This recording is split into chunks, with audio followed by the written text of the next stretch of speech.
Me llamo Mayra, y lo que voy a contar pasó hace algunos años, en un municipio pequeño donde casi no había desarrollo. No era un lugar abandonado, pero tampoco había muchas opciones. La mayoría de las cosas se movían por el comercio local, y por lo que la misma gente del pueblo iba levantando poco a poco. No había centros comerciales grandes ni cadenas importantes. La gente sobrevivía con lo que tenía. Todos nos conocíamos y casi siempre sabías de dónde venía cada cosa que comprabas. Ahí vivía con mi marido Brandon y nuestras 2 hijas. En ese tiempo tenían 7 y 9 años. Eran niñas tranquilas, todavía muy pequeñas para entender cómo funcionan realmente las personas y las intenciones que a veces esconden. Nuestra casa era sencilla, como la mayoría en la colonia. No teníamos lujos ni nada que llamara la atención, pero sí lo necesario para vivir tranquilos. Siempre fuimos una familia trabajadora y muy enfocada en salir adelante sin meternos con nadie. Del otro lado de la calle vivían unos vecinos de los que quiero hablar. No estaban justo enfrente de nuestra casa, pero sí lo suficientemente cerca como para verlos todos los días. Desde nuestra entrada se alcanzaba a ver su fachada y parte de su patio. Ellos se llamaban Lorena y Gael. También eran pareja y también tenían hijos.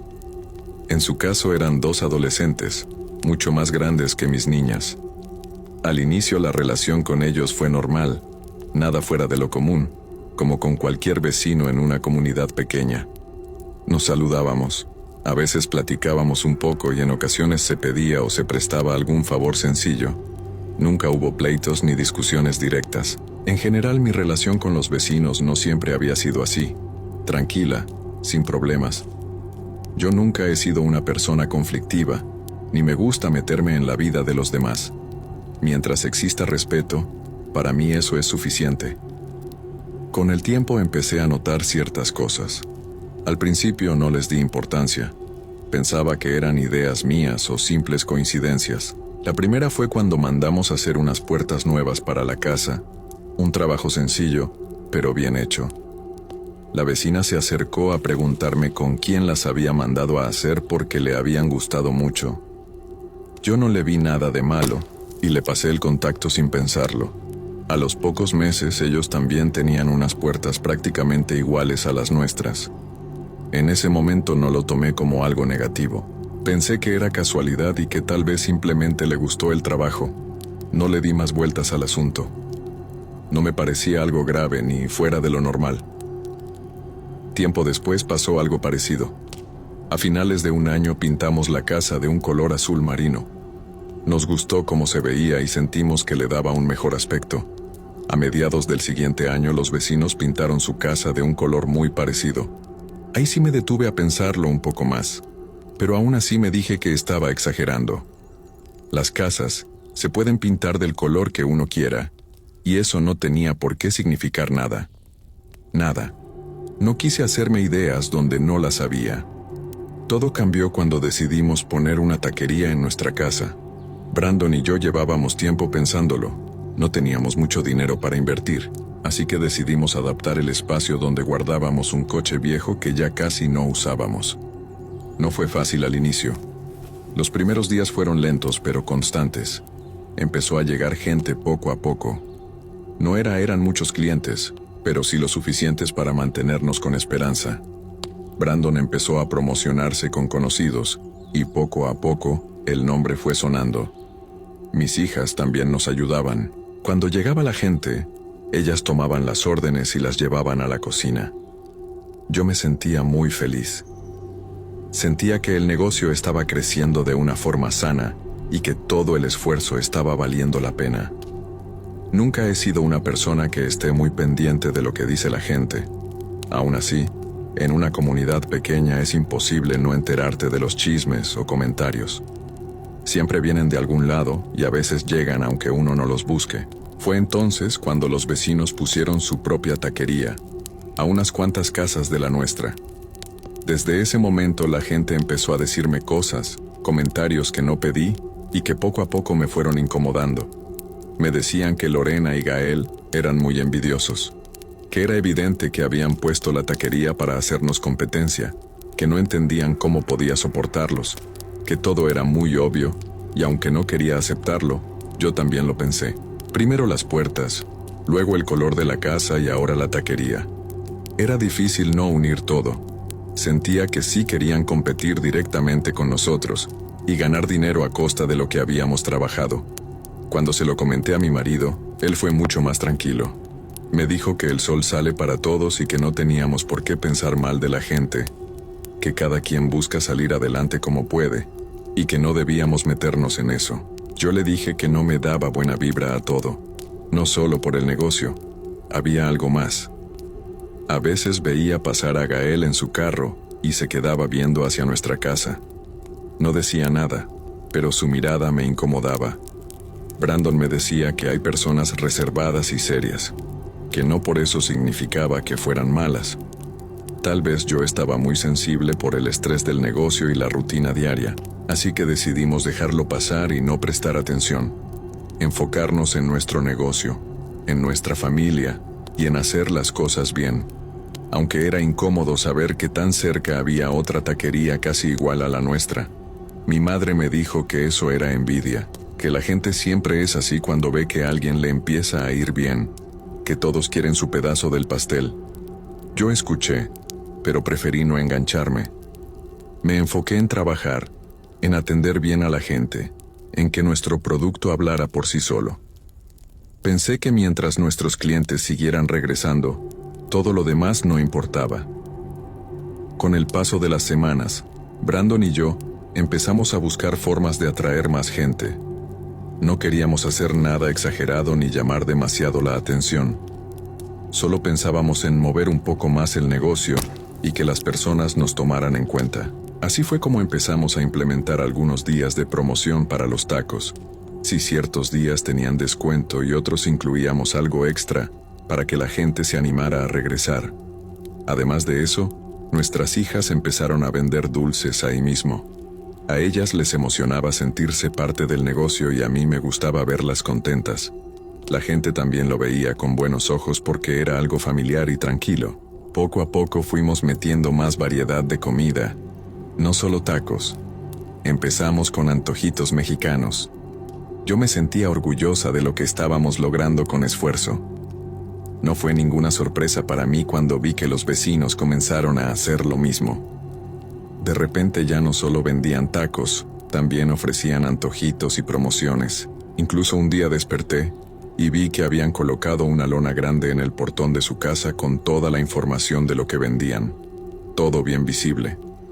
La verdad es que no queríamos ningún tipo de conveniente. Aún así, me pareció que la lona era una buena idea. Así que decidimos hacer lo mismo.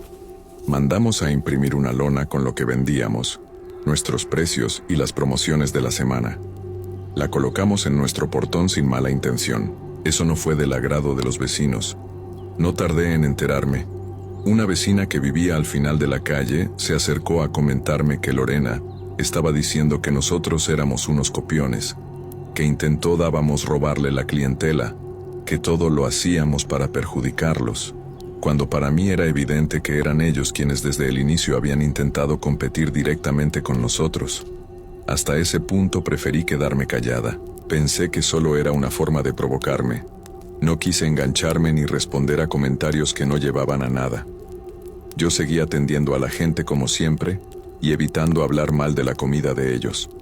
No quería caer tan bajo ni crear problemas innecesarios. La sorpresa vino después. Empezaron a circular comentarios mucho más graves.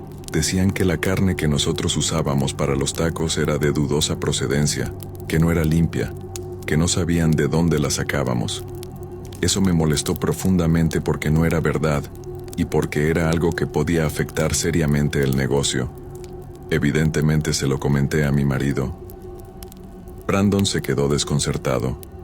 Me dijo que no entendía de dónde salía todo eso. También me recordó que los clientes seguían regresando y que siempre había gente comprándonos. Eso me tranquilizó un poco, pero no quitó el coraje que sentía por dentro. Yo no entendía de dónde había salido tanto odio hacia nosotros. Nunca les habíamos hecho nada, nunca los habíamos atacado. Me parecía injusto y muy desgastante emocionalmente. Un día pasó algo que terminó de romper cualquier intento de cordialidad. Yo tenía el portón abierto porque estaba arreglando unas cosas. Desde ahí podía ver hacia la casa de los vecinos. En eso vi que nuestro perrito salió. Tenía apenas 2 años. Era juguetón y curioso. Se fue caminando hacia el lado de la casa de ellos. No dije nada, solo lo seguí con la vista para asegurarme de que no se metiera en problemas. De repente, vi cómo alguien le lanzó un líquido. Fue todo muy rápido. El perrito empezó a gritar de una forma horrible. En ese momento me di cuenta de que el líquido estaba caliente. Salí corriendo sin pensarlo. El corazón se me aceleró. Empecé a gritar preguntando qué había pasado. Fue entonces cuando vi que no había sido Lorena. Era uno de sus hijos. Tendría unos 15 años. Sabía perfectamente lo que estaba haciendo. Quería lastimar al animal. Me acerqué y le dije que no hiciera eso. Solo le pedí respeto. Le dije que no se hacía eso con los animales. Él no bajaba la mirada. No parecía arrepentido. Eso me dio todavía más coraje. En ese momento salió Gael de la casa. Yo pensé que iba a ponerse de mi lado, que iba a llamar la atención a su hijo. Pero fue todo lo contrario. Empezó a defenderlo. Dijo que el perro siempre se la pasaba haciendo gracias y maltratando las plantas de Lorena. Eso no era verdad, yo lo sabía. Nuestro perrito casi no salía y nunca se metía en su jardín. Intenté explicarlo. Le dije que eso era mentira, que estaban inventando cosas otra vez. Ya un poco molesta por todo lo que venía pasando, les dije que no entendía por qué siempre levantaban mentiras contra mí y contra mi familia.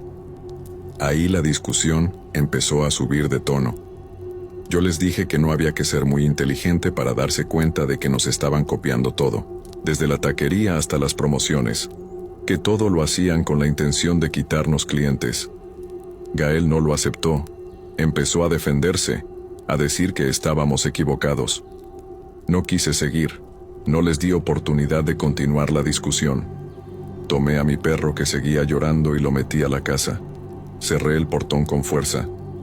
En ese momento sentí algo distinto, una tensión que no había estado ahí antes.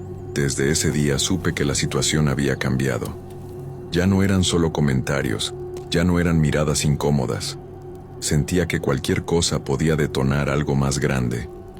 Yo sabía que mis vecinos no solo estaban esperando la más mínima provocación para irse contra nosotros. Con el paso de los meses, la situación se volvió complicada. Ya no solo era la incomodidad de los comentarios o las miradas. Los vecinos dejaron de pasar frente a nuestra casa. Si tenían que hacerlo, se cruzaban de banqueta o caminaban rápido sin voltear. No nos dirigían la palabra, ni un saludo, nada. La verdad es que eso a mí no me importó demasiado. Prefería el silencio a los problemas. Mientras no se metieran con nosotros, yo podía vivir tranquila. Pensé que así con el tiempo las cosas se iban a enfriar y cada quien seguiría con lo suyo. Pero fue en esa temporada cuando todo empezó a sentirse raro. No sabría decir exactamente cuándo comenzó. Solo sé que poco a poco empecé a notar cosas extrañas en el negocio, cosas que no tenían mucho sentido. Los ingredientes dientes empezaron a fallar. Así lo sentía yo, como si algo no estuviera bien. Había días en los que al partir los tomates para las salsas por fuera se veían normales, pero por dentro estaban dañados, olían mal, como si ya llevaran días echados a perder, aunque los acabáramos de comprar. Lo mismo empezó a pasar con la carne. Cuando nos la entregaban para los tacos de la noche, se veía bien por fuera, pero al momento de abrirla, salía un olor raro. No siempre, pero sí lo suficiente como para inquietarme. A veces no nos quedaba otra opción más que no usarla y perder ese dinero. Eso me generaba mucha frustración porque sabíamos que comprábamos todo fresco. No entendía qué estaba pasando. Era como si todo se echara a perder más rápido de lo normal. Al mismo tiempo empezó a pasar algo que me dolió más. Clientes que habían estado con nosotros desde el inicio comenzaron a irse con los vecinos, dejaron de llegar. Al principio pensé que era coincidencia, que tal vez querían probar algo distinto, pero con el tiempo se volvió evidente. Yo no entendía por qué. Nuestro producto seguía siendo el mismo. La calidad no había bajado, el trato tampoco, pero aún así la gente empezó a dejar de venir. Cada noche había menos mesas ocupadas, menos pedidos, menos ruido. Eso me afectó mucho, no tanto por el dinero, sino por el esfuerzo que habíamos puesto. Sentía que algo se nos estaba escapando de las manos y no sabía qué era. Aún así no perdí la fe. Todos los días le pedí a Dios que nos ayudara, que iluminara nuestro camino, que si estábamos haciendo las cosas bien nos mandara clientes. Otra cosa que empecé a notar fue una sensación muy rara en la casa.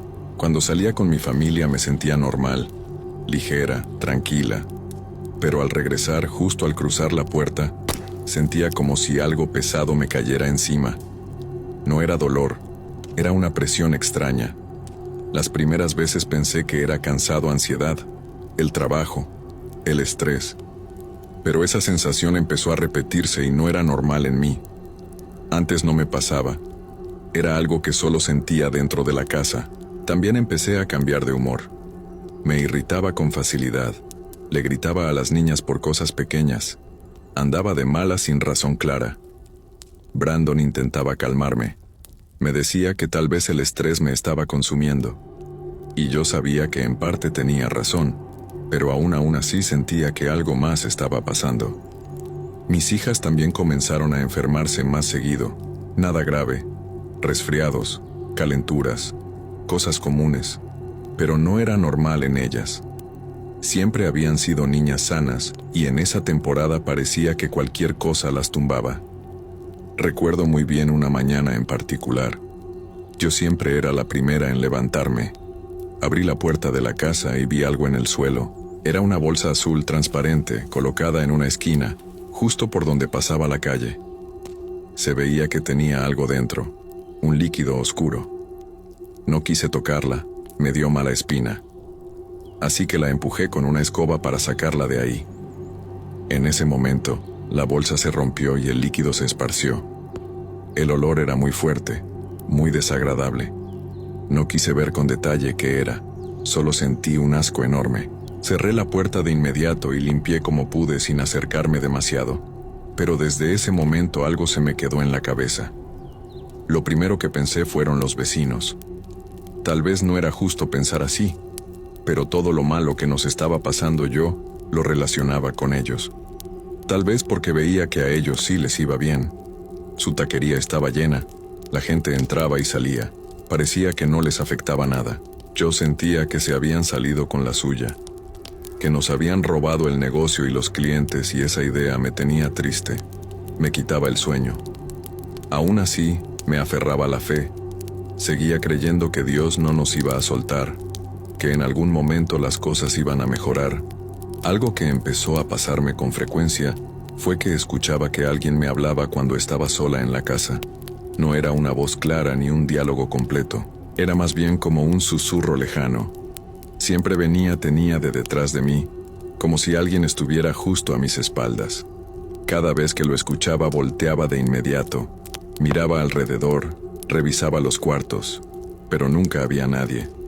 La casa estaba completamente sola. Aún así la sensación no se iba, se quedaba flotando unos segundos más. Eso empezó a repetirse en distintos momentos del día. Cuando estaba limpiando, cuando preparaba el almuerzo, cuando mis hijas antes de que se fueran a la escuela. No importaba lo que estuviera haciendo. De pronto sentía que alguien me llamaba en voz baja. Me decía que era cansancio, que estaba tensa, que tal vez mi mente me estaba jugando una mala pasada. Pero en el fondo sabía que no era algo normal. Nunca antes me había pasado algo así. Aún con todo eso, Brandon y yo intentamos seguir adelante con la taquería. Empezamos a hacer más promoción, ofertas más llamativas. Tratábamos de hablar con la gente para que regresara. Queríamos que más personas volvieran a llegar como al inicio. Fue durante una de esas promociones cuando una conocida se me acercó y me dijo algo. Me comentó que había escuchado que varias personas se habían enfermado después de comer en nuestra taquería. Me lo dijo con cuidado, no como ataque, pero se notaba que el comentario ya estaba circulando. Al principio pensé que era un malentendido, pero con los días escuché lo mismo de otras personas. Lo más extraño era que quienes lo decían, hablaban de días distintos. Algunos decían que había pasado la semana anterior, otros que casi 15 días antes. No era posible que algo se hubiera echado a perder durante tanto tiempo, sin que nosotros nos diéramos cuenta. Nosotros mismos comíamos de ahí. Yo revisaba todo, si algo olía raro no se usaba. Todo se me juntó. El negocio, la casa, los comentarios. Sentí que ya no podía más. Esa noche le hablé a mi mamá. Lloré como tenía mucho tiempo sin hacerlo. Le dije que me sentía muy triste, que sentía que todo lo malo se nos estaba pegando a nosotros. Mi mamá me escuchó con calma. Ella es una persona mayor, tiene más experiencia. Me dijo que todo lo que le estaba contando era muy raro, que no era normal que tantas cosas malas se juntaran de esa manera. Me recomendó que fuera a hacerme una limpia. También me pidió que no dejara de pedirle a Dios, que siguiera orando por mi negocio y por mi familia, que no me rindiera. Así fue como decidí visitar a una curandera conocida en la zona. No fui con grandes expectativas, no buscaba nada en especial, solo quería sentirme un poco más tranquila, descartar que algo malo me estuviera afectando. Durante la limpia la señora fue directa. Me dijo que sentía una envidia muy fuerte de alguien que vivía cerca de mi casa. No me dio nombres, no me preguntó nada, solo lo dijo así. Lo primero que pensé fueron mis vecinos. Fue automático, pero no le dije nada. La comunidad no es grande y no quería crear malos entendidos ni chismes. Preferí quedarme callada y escuchar. La curandera me dijo que esa envidia no era leve, que sentía pensamientos muy negativos dirigidos hacia mí y hacia mi familia. Me dijo que esas personas querían vernos mal, que querían vernos caer, que esa intención estaba muy cargada. Luego me recomendó el contacto de otro curandero. Me dijo que él podía ayudarme mejor. No era de la comunidad, pero trabajaba en el municipio. No quedaba lejos. Me sugirió que fuera con él antes de que la situación empeorara. Me dijo que incluso yo misma podía notar que algo no estaba bien. No solo en la casa, también en mi familia, en el negocio, incluso en mí. Que todo estaba conectado, que no debía tomarlo a la ligera. Me advirtió que ese tipo de energía oscura se alimenta poco a poco, que puede manifestarse como enfermedades, como problemas familiares, como desgaste emocional, que si no se atiende termina por consumirlo todo. Salí de ahí con muchas cosas en la cabeza. No sabía si creerlo del todo, pero en el fondo sentía que algo encajaba. Demasiadas cosas estaban pasando al mismo tiempo, y yo ya no me sentía como antes. Después de hablar con la curandera, decidí ir a visitar al brujo que me había recomendado. Él no me habló de cosas que yo no conociera. Me dio oraciones sencillas, rezos dirigidos a santos que yo ya identificaba desde niña. Mi mamá siempre fue muy religiosa, así que esas palabras no me eran ajenas. Eso me dio un poco de calma. Me dijo que podía ayudarme, que no necesitaba involucrarme con nada oscuro ni extraño, que su trabajo era pesado, pero que normalmente se hacía con magia blanca para contrarrestar ese tipo de cosas, que no tenía por qué ensuciarme las manos ni cargar con algo que no me correspondía. También me comentó que no me dejara vencer por ese tipo de personas, que ese tipo de gente se alimenta de ver caer a los demás, que lo que más les da fuerza es saber que pueden quebrar a personas de buen corazón, que lo peor que podía hacer era entrar en su juego. Yo le dije la verdad, que no quería conflictos, no me gustaba meterme con nadie. Lo único que buscaba era estar tranquila con mi familia, trabajar, salir adelante, vivir en paz, nada más. Después de eso, poco a poco, las cosas empezaron a mejorar. La reputación de la taquería ya estaba dañada y eso no se arregla tan fácil, pero yo no me quedé de brazos cruzados. Empecé a moverme más, ir a eventos donde podía llevar una taquería móvil. Cuando había eventos culturales en la plaza, cuando había kermés en la escuela de mis hijas. Ahí estaba yo, vendiendo, dando la cara, demostrando cómo trabajábamos. Con el tiempo la gente empezó a confiar otra vez. Algunos regresaban, otros llegaban por primera vez. Yo cada mañana me levantaba con más ánimo. Me repetía que me iba a ir bien, que no podía rendirme. Hubo una temporada en la que las cosas mejoraron mucho. El trabajo volvió a fluir. El ambiente en la casa se sentía más ligero. Agradecía a Dios todos los días. También agradecía al brujo, pero él siempre me decía lo mismo. Me repetía que no era gracias a él, que él solo estaba limpiando malas energías, que todo lo bueno que me estaba pasando era porque yo era trabajadora y responsable, que eso siempre termina dando frutos. Las personas que le echan ganas a la vida, tarde o temprano salen adelante. Nos dio protección. Me dijo que siguiéramos con nuestras oraciones y que no bajáramos la guardia. Pero cuando los vecinos vieron que nos estaba yendo bien otra vez, algo cambió. Esta vez no fue directo conmigo, fue con mi marido. Brandon empezó a tener dolores de cabeza muy fuerte. Le daban de repente, incluso mientras trabajaba conmigo en la taquería. A veces estaba cortando carne o preparando una salsa, y de pronto tenía que sentarse. Decía que sentía como si alguien le estuviera martillando la cabeza con mucha fuerza. Las punzadas eran tan intensas que se le nublaba la vista. Lo más extraño era que así como llegaban se iban, pero no sabíamos cuándo iban a aparecer. Eso me preocupó mucho. Yo comenté al curandero.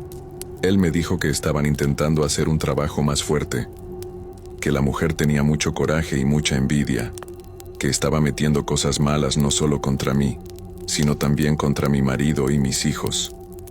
Le pedí que nos ayudara, que hiciera lo que pudiera para alejarnos de eso. Él me dijo que no me preocupara, que lo que nos estaban haciendo era fuerte, pero que podía controlarlo, que no estábamos solos. Hubo un día en particular que llegué a mi casa y me sentí muy triste. Me senté sin ganas de nada. No entendía que habíamos hecho mal. Nunca nos metimos con ellos. Nunca les deseamos nada malo. Siempre nos enfocamos en nuestro trabajo y nuestra familia. Lo más doloroso era escuchar que ellos decían que nosotros éramos los conflictivos, que éramos los envidiosos, que les teníamos odio porque también habían puesto su taquería. Eso me parecía muy injusto. Intenté hablar con Lorena en más de una ocasión, siempre con calma, pero ella se cerraba, se ofendía. Sentía que todo lo que yo decía era un ataque, aunque yo solo buscara dialogar como una persona tranquila. Ahí entendí que no todos quieren arreglar las cosas. Algunos prefieren vivir en el conflicto. Una mañana recibí una llamada del curandero. Fue temprano. Su voz sonaba seria. Me dijo que en cuanto mis niñas salieran de la escuela debía ir con mi marido a su casa. No me explicó mucho, solo repitió que necesitaba verme, que era importante, que había visto algo delicado y que era mejor que estuviéramos todos juntos. Le pedí que me diera más información. Quería saber qué estaba pasando, pero él solo me dijo que confiara, que fuera, que llevara a mi familia completa. Eso fue todo. En cuanto recogí a las niñas, le dije a Brandon que teníamos que ir a ver al curandero. Él aceptó sin problema, aunque se le notaba la intriga. Yo también estaba inquieta, sentía una presión en el pecho que no podía explicar. Cuando llegamos, el curandero estaba tranquilo. Eso fue lo primero que me llamó la atención. Nos recibió con calma, como si nada fuera urgente. Empezó a hacernos limpias. Habló un poco con las niñas. Les preguntó cosas simples. No parecía preocupado. Yo no entendía. Le pregunté directamente qué era lo que nos quería decir. ¿Por qué nos había llamado con tanta urgencia? Él solo dijo que estaba un poco preocupado por la familia, que quería vernos, que necesitaba asegurarse de que estuviéramos bien, que también era importante limpiarnos y protegernos. Nos quedamos ahí varias horas, casi 4. Nos habló de su trabajo, de casos complicados que había visto, de cómo muchas personas no creen en la maldad ajena hasta que empiece a sufrir las consecuencias. Antes de irnos, nos dio la bendición. Nos recordó que Dios siempre está presente, que nada pasa sin razón. Y dijo algo que se me quedó muy marcado, que todo lo bueno y todo lo malo que uno hace en la vida se paga de una forma u otra. Esas palabras seguían resonando en mi cabeza y ni habíamos avanzado ni la mitad del camino de regreso. De pronto el teléfono de mi marido sonó. Era uno de sus amigos más cerca. Le preguntaba si estaba bien. Le hacía muchas preguntas seguidas. Brandon no entendía nada. Fue entonces cuando nos enteramos de lo que había pasado en la casa de los vecinos. Le dijeron que habían llegado 2 camionetas con los vidrios polarizados, que todo había sido muy rápido. La casa había quedado hecha un desastre. Nadie de esa familia había salido con vida. Sentí que todo mi cuerpo empezó a temblar. No sabía exactamente qué había pasado. No regresamos a nuestra casa. Nos fuimos directo con mi mamá. El pueblo es pequeño, todo se sabe rápido. Nos confirmó lo que había ocurrido.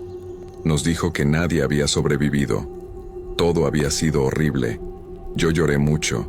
No podía entenderlo. No lograba procesar lo que estaba pasando.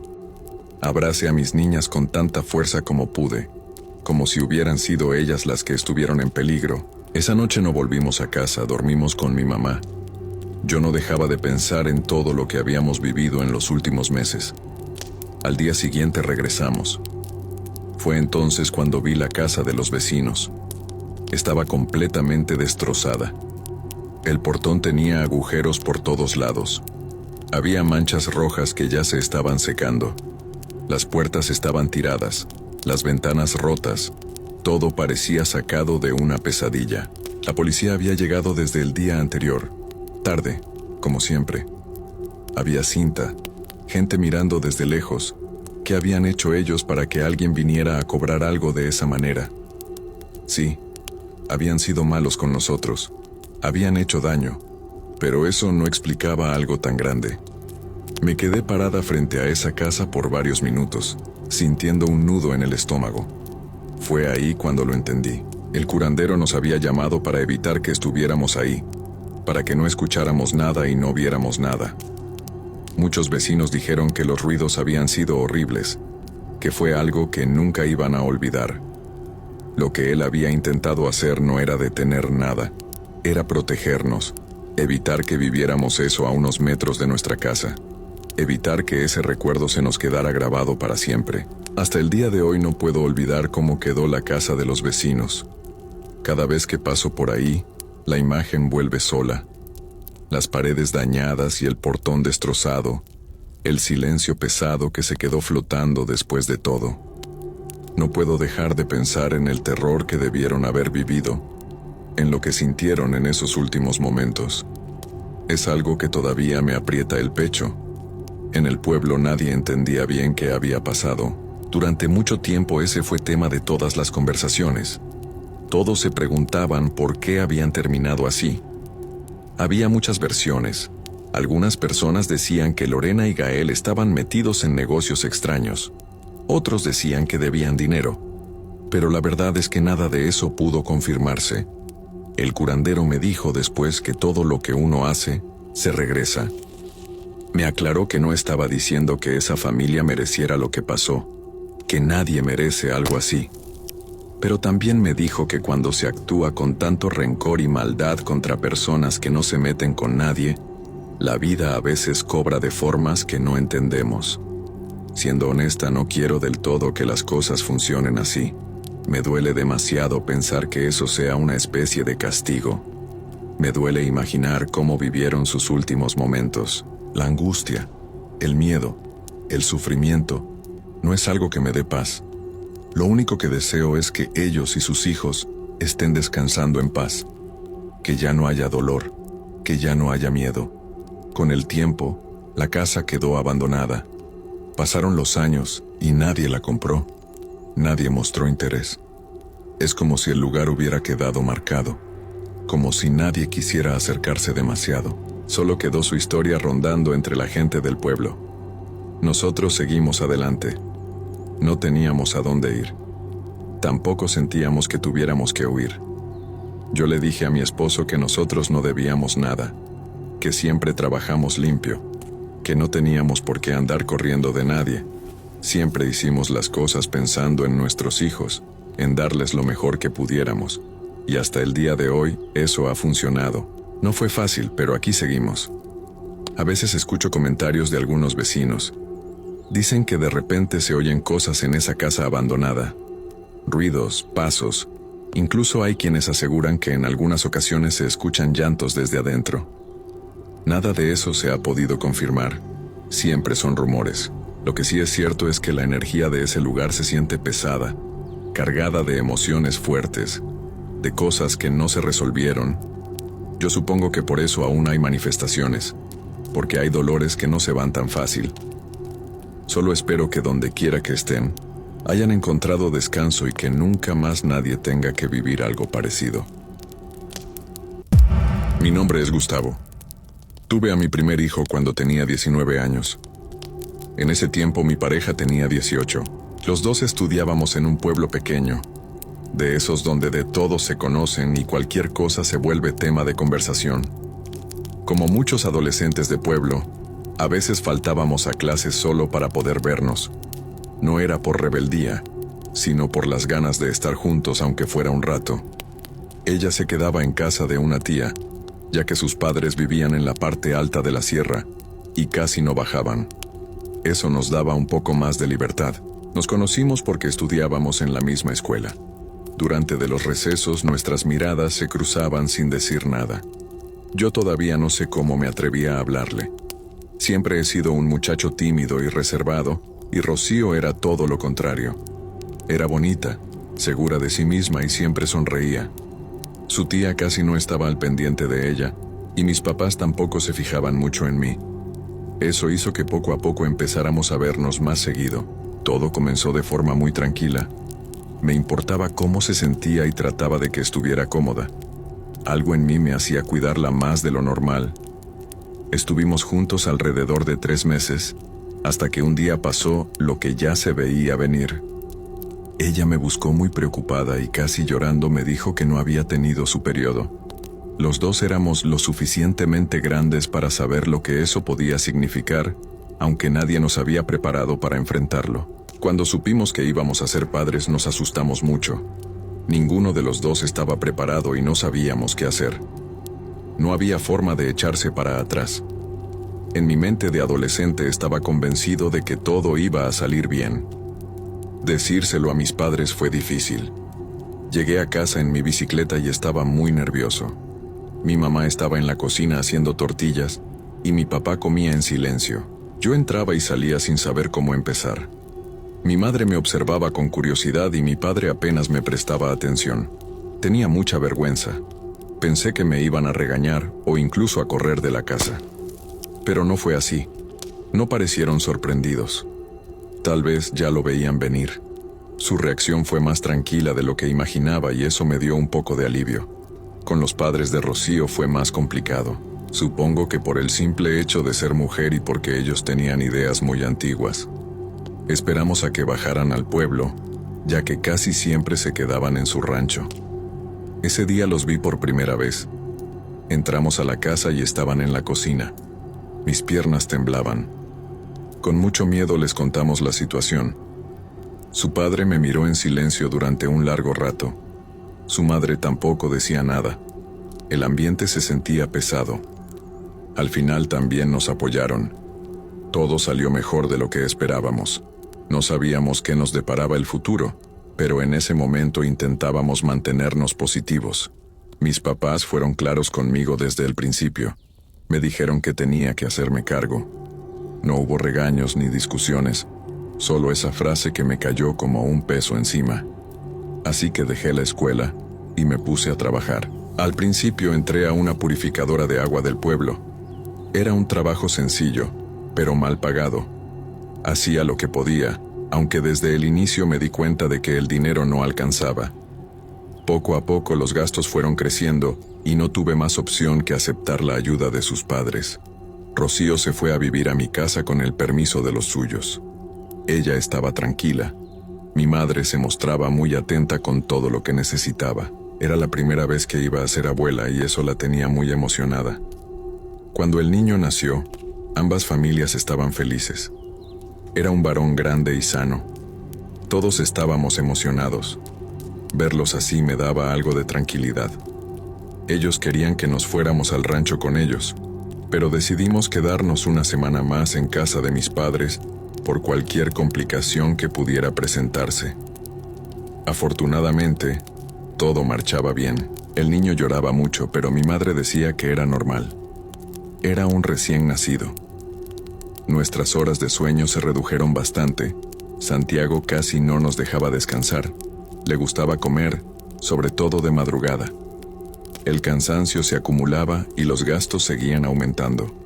El parto nos había dejado muy justos, y mis padres se habían hecho cargo de todo. No quería seguirles cargando la mano. Una noche Rocío me propuso irnos al rancho para que yo trabajara con su papá.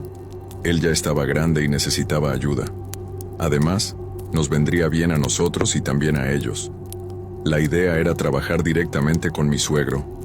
No era algo que me convenciera del todo, pero me sentía en deuda con él por todo el apoyo que nos había dado. Tampoco tenía muchas opciones. Rocío insistía en que podía ser una buena idea y yo ya no sabía qué más hacer. Mi mamá no estaba de acuerdo. Era muy religiosa y decía que no estaba segura de que fuera buena idea irnos a la sierra. El niño no estaba bautizado y ni siquiera había cumplido los 40 días. Traté de tranquilizarla. Le dije que no pasaba nada, que nosotros lo cuidaríamos y que vendría a verla cada que pudiera. Le aseguré que no me iba a olvidar de ellos y que verían seguido a Santiago. Ya había visitado el rancho de mis suegros durante el embarazo de Rocío.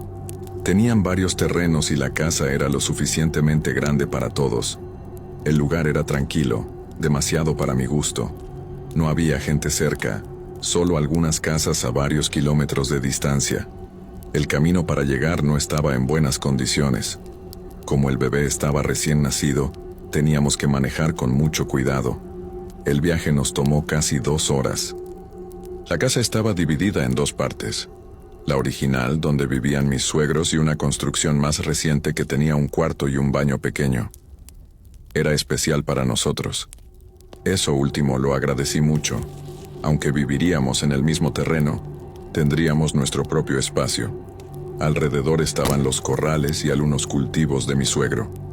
A unos 15 minutos caminando, había un arroyo pequeño. Si bajabas la colina llegabas al río. Todo estaba rodeado de monte y silencio. Rocío se veía feliz.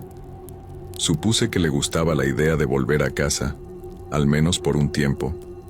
Viéndolo como algo temporal, la idea funcionaba. Yo estaba hablando con uno de mis hermanos sobre la posibilidad de irme a Estados Unidos. Esperaba que la respuesta hasta no tardara en llegar. A mí me costaba un poco más conciliar el sueño. Pensaba que era porque no estaba acostumbrado al lugar. Me decía que con los días terminaría sintiéndome cómodo y que solo era cuestión de tiempo. Durante las primeras noches, recuerdo haber despertado por un ruido afuera de nuestra habitación. El techo era de teja y los sonidos se colaban con facilidad. Era como si algo aleteara justo encima del cuarto. Pensé que podía ser un pájaro o tal vez una gallina que se había subido. Me incorporé en la cama y luego me senté. Volté hacia el lado de Rocío. Ella y el bebé dormían profundamente. A la mañana siguiente, mientras ordeñaba con mi suegro, pensé en preguntarle si había escuchado algo durante la noche. Al final me guardé la pregunta. Me pareció algo vago y no quise molestar. La noche siguiente fue igual. El sonido volvió. De nuevo ese aleteo sobre el techo, pero esta vez no me parecía que fuera una gallina. Sonaba más fuerte y más lento. Me levanté de la cama y salí al pasillo que conectaba nuestro cuarto con la parte vieja de la casa. Al fondo había una puerta que daba al patio trasero. Me asomé, pero en ese momento ya no se escuchaba nada. En el patio estaba la parota. Me quedé observando el árbol tratando de notar algún movimiento. Creí ver un bulto negro cerca de la cima, sobre una de las ramas, pero no podía distinguir bien qué era. No había mucha luz, y aquello no se movía. Permanecía ahí un rato. El bulto seguía inmóvil. El silencio de la noche cubría todo. Era una calma extraña. No se sentía tranquila del todo, más bien incómoda. De pronto sentí una mano fría sobre el hombro. Me giré, había sobresaltado y vi que era Rocío. Me preguntó qué hacía despierto a esa hora. Le dije que había escuchado algunos ruidos afuera. Los dos miramos hacia el árbol. Luego me pidió que volviéramos a dormir. A la mañana siguiente, cuando fuimos al corral, las vacas estaban afuera. La puerta estaba abierta. Mi suegro y yo las metimos rápido. Le pregunté si eso pasaba seguido. Me dijo que no, porque la puerta tenía seguro. Supuso que alguna vaca pudo haberla empujado. Los días fueron pasando. Por las noches los ruidos continuaban, pero ya no eran sobre el techo. Ahora venían de los animales. Se escuchaban inquietos durante la madrugada. A Rocío no parecía molestarle. Supongo que estaba acostumbrada. Una madrugada se escuchó un golpe fuerte afuera del cuarto. Rocío y yo despertamos asustados. El golpe se repitió.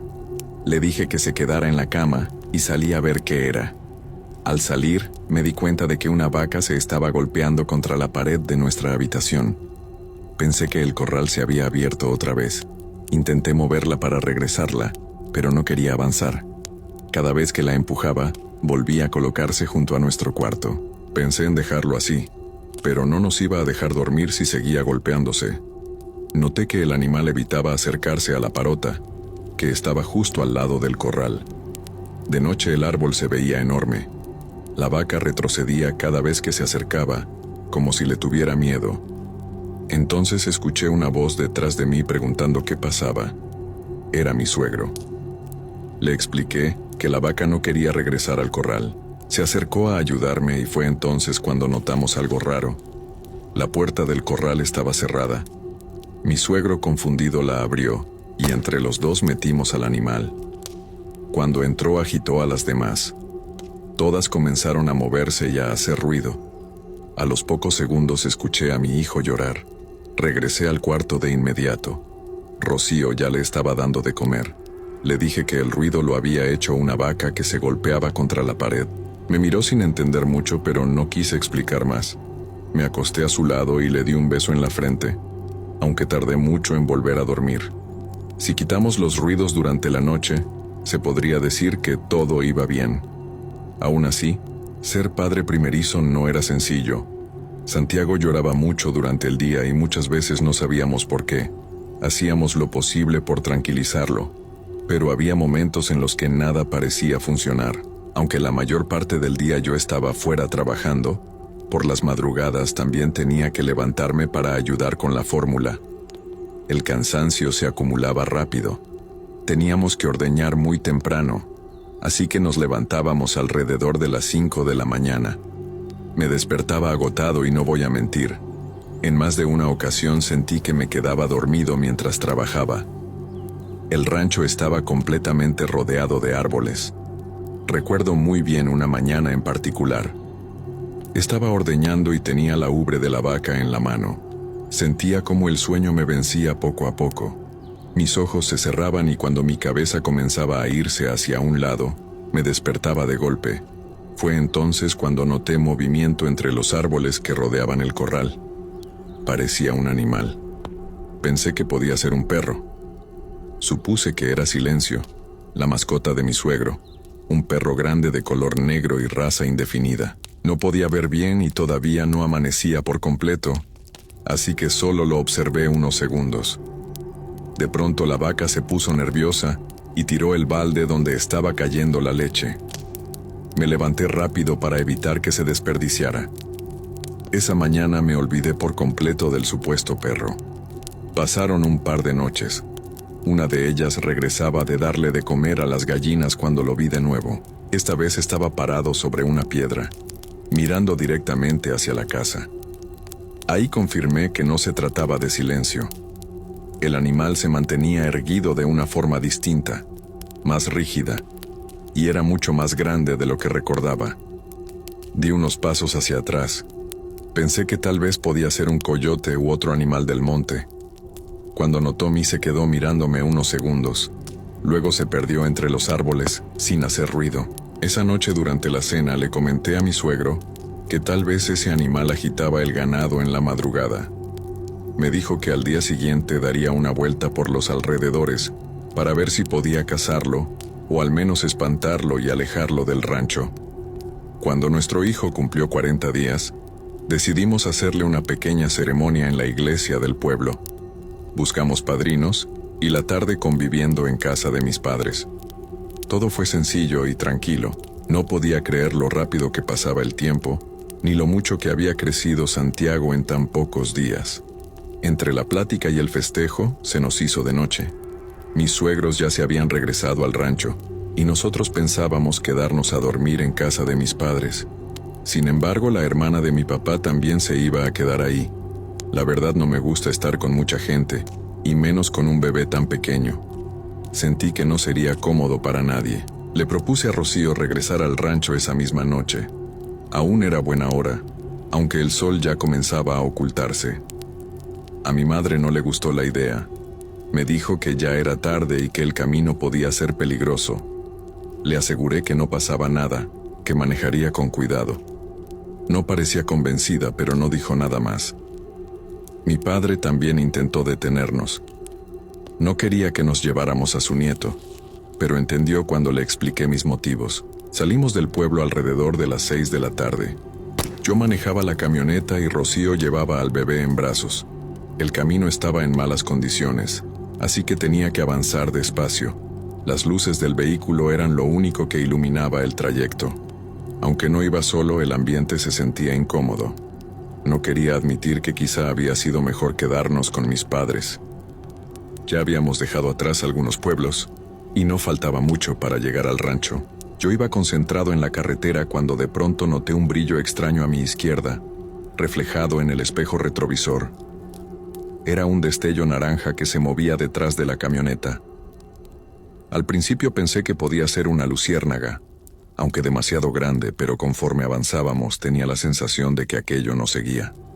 No sabría explicar cómo, pero parecía crecer poco a poco. No le dije nada a Rocío para no preocuparla, aunque empecé a ponerme nervioso. Después de un rato la luz seguía ahí. Ahora parecía tener la forma de una esfera. Con calma le pregunté si ella también podía ver la luz. Me miró confundida y le pedí que observara por el espejo. Se quedó mirando unos segundos y luego me preguntó qué era eso. Le respondí que no tenía idea, pero que parecía que nos estaba siguiendo. Hubo un silencio incómodo. Noté que Rocío se sentía extraña. Le pregunté si estaba bien y me dijo que sí, aunque su tono de voz decía lo contrario. Insistí, y después de pensarlo un momento me confesó que cuando era niña, escuchaba a su mamá decir que esas bolas de fuego eran brujas. Pensé que no había escuchado bien. Me quedé confundido. Mi mujer intentó explicarme que antes se hablaba mucho de ese tipo de cosas, que a su familia nunca le había pasado nada, pero que en otros pueblos la gente decía haberlo visto. Lo que me decía me puso más nervioso. Hablaba en serio y eso me inquietó, aunque en mi cabeza la idea no tenía sentido. Aún así, cuando miré de nuevo por el retrovisor, la esfera seguía ahí. Había muchas curvas en el camino y no entendía cómo podía mantenerse detrás de nosotros. Le pedí que sujetara bien al bebé. Le dije que iba a acelerar un poco para avanzar más rápido. Sabía que el camino estaba en mal estado, pero lo que acababa de escuchar no me dejaba tranquilo. Aceleré. Cada vez que miraba hacia atrás, la luz parecía más cerca. Era como si la bola de fuego creciera. Aunque íbamos más rápido, tenía la sensación de que no avanzábamos. Rocío me pedía que bajara la velocidad. Yo ya estaba asustado. No respondí. Ella abrazaba con fuerza a Santiago. Con los movimientos bruscos, el niño comenzó a llorar. En un descuido pasé sobre un hoyo y la camioneta rebotó. El bebé casi se le cae de los brazos. Le pregunté si estaban bien. Me dijo que sí, y me pidió por favor que bajara la velocidad. Ya no faltaba mucho para llegar. Miré otra vez el espejo retrovisor. No había nada. La bola de fuego había desaparecido. Le pedí a Rocío que también revisara. Ella tampoco vio nada. Reduje la velocidad, pero no dejé de mirar hacia atrás. Tenía la sensación de que aquello podía aparecer en cualquier momento. Después de lo que pareció una eternidad, por fin llegamos a la casa. Ambos veníamos muy asustados. Apenas bajamos de la camioneta, mis suegros notaron algo raro en nosotros. Nos preguntaron qué había pasado, ya que se suponía que nos quedaríamos en casa de mis padres. Les dije que había mucha gente y que para estar más cómodos decidimos regresarnos al rancho. Pero supongo que nuestras caras nos rataron. Insistieron en que les dijéramos la verdad. Rocío entonces explicó que sí, que eso era cierto, pero que durante el camino habíamos visto una bola de fuego siguiéndonos. Mi suegra se quedó mirándonos en silencio por unos segundos. Se veía realmente asustada. Dijo que eso que nos había seguido era una bruja. Mi suegro intentó tranquilizarla y decirle que no sacara conclusiones, pero ella estaba completamente convencida de lo que decía. De inmediato se acercó al bebé y preguntó si estaba bien. Le dijimos que sí, que solo había llorado un poco por el camino. Mi suegra nos comentó que lo ocurrido era muy delicado, sobre todo porque llevábamos a un recién nacido. Dijo que mucha gente aseguraba que en ocasiones las brujas se llevaban a los bebés. En ese momento no sabía qué pensar.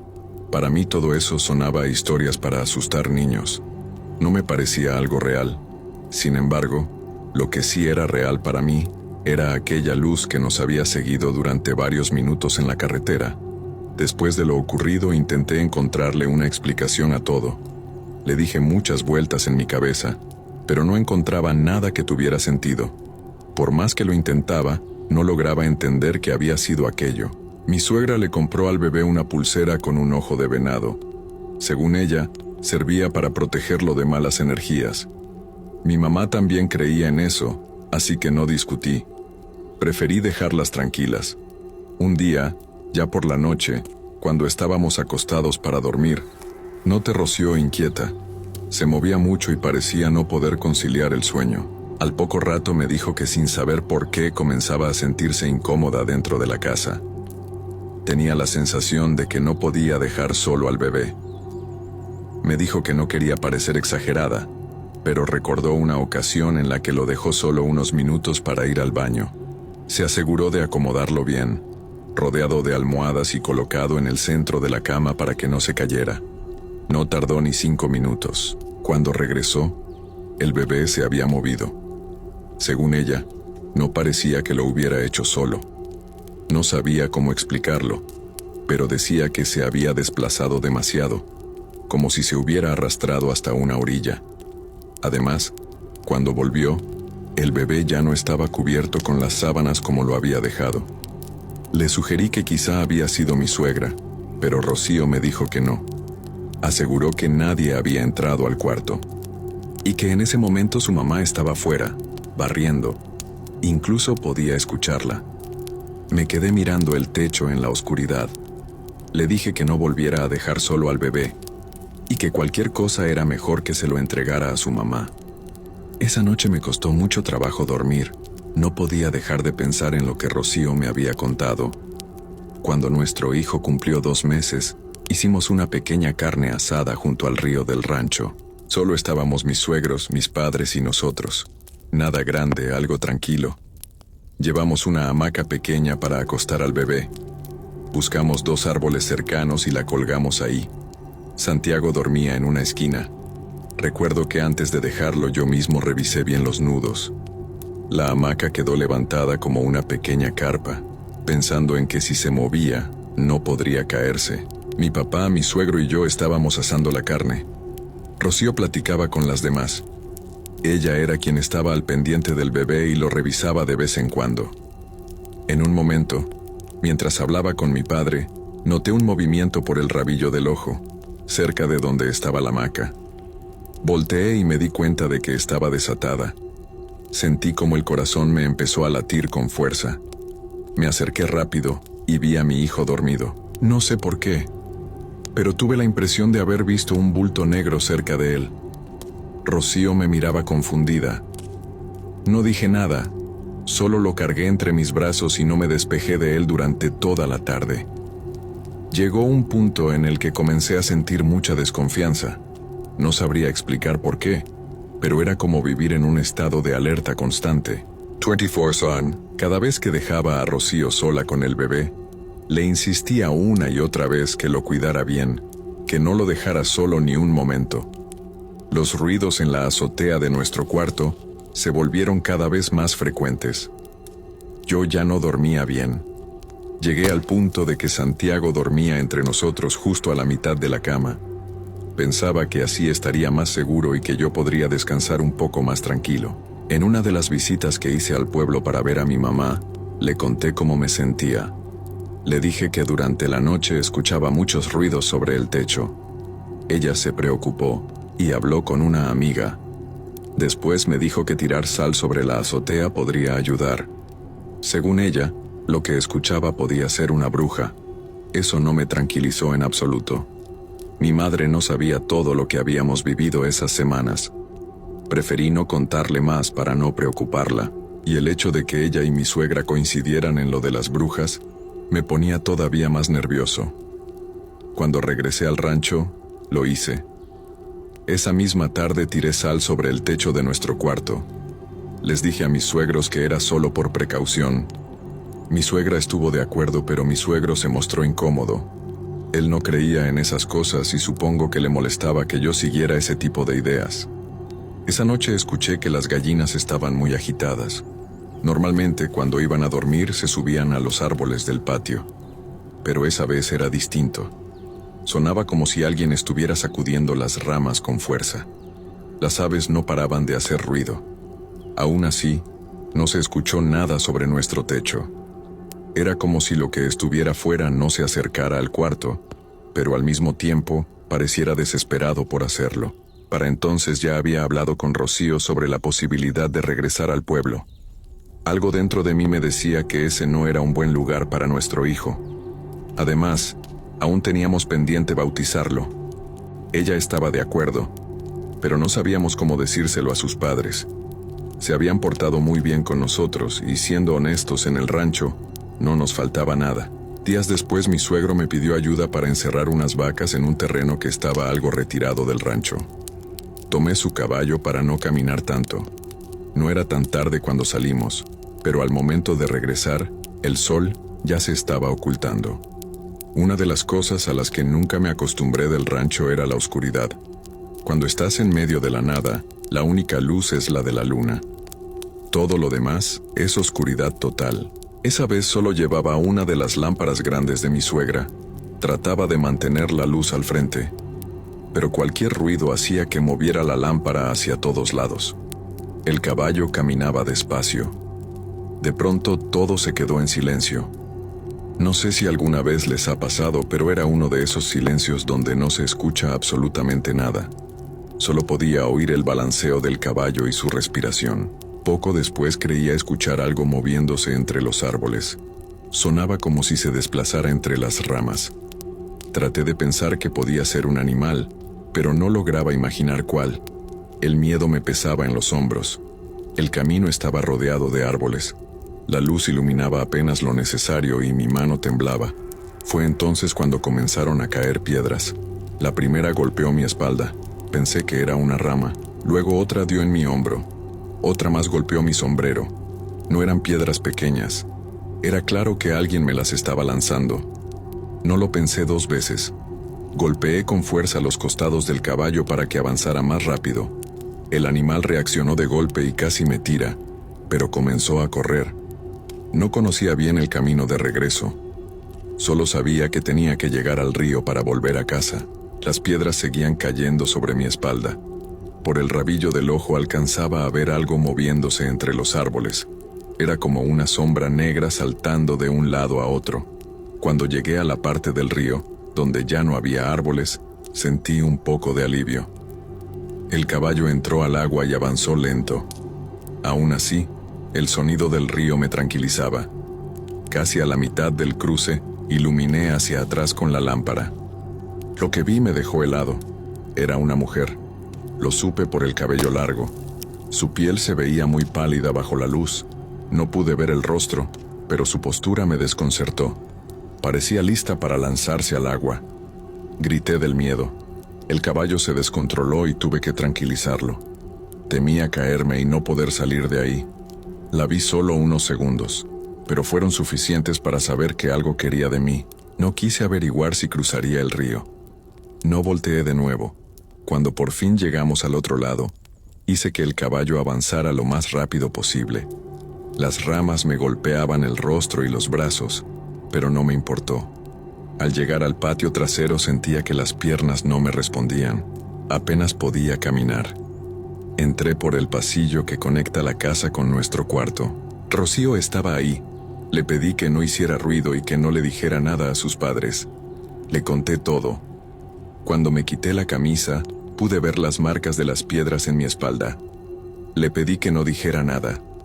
Lo único que quería era irme de ahí con nuestro hijo. Sabía que todo lo que había pasado esos días estaba conectado. Al día siguiente hablé con sus padres, les dije que me había salido un trabajo en el pueblo, se quedaron callados. Sabían que mentía, pero no preguntaron. Aceptaron nuestra decisión aunque se notaban tristes. Mi suegra me dio una tarjeta con una oración. Me dijo que entendía por qué nos íbamos y que bautizáramos a Santiago lo antes posible. Era importante. 2 días después ya estábamos en el pueblo con mis padres. Me sentía mucho más tranquilo. Aún no tenía trabajo fijo, pero ya no estaba rodeado de cosas que no entendía. Bautizamos a Santiago poco después. Queríamos algo sencillo, pero mi padre invitó a toda la familia.